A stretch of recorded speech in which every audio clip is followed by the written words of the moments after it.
ஓசோ சொல்றாங்க, ஒரு புத்திசாலியிடம் எந்த திட்டமிடுதலும் இல்லை, அவன் கணத்திற்கு கணம் வாழ்கிறான் அப்படின்னு சொல்றாங்க.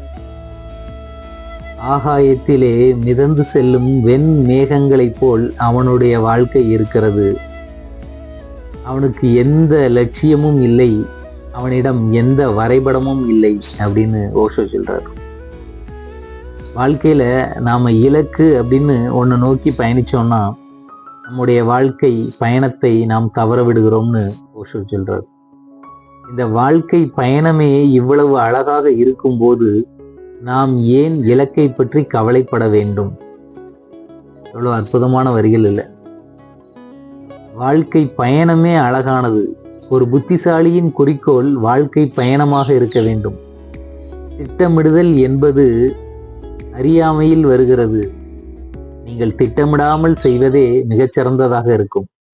திட்டமிடுவது அறியாமையிலிருந்து வருவதால் அது குழப்பத்தை விளைவிக்கிறது. குழப்பம் மேலும் குழப்பத்தையே உருவாக்குங்கிறார். நீங்கள் திட்டமிடாமல் செயல்படும் போது பிரபஞ்சம் உங்களுக்காக வேலை செய்கிறது. நீங்கள் இலக்கை நோக்கி பயணித்தால் வாழ்க்கையின் இனிமையான பயணத்தை இழந்து விடுவீர்கள்.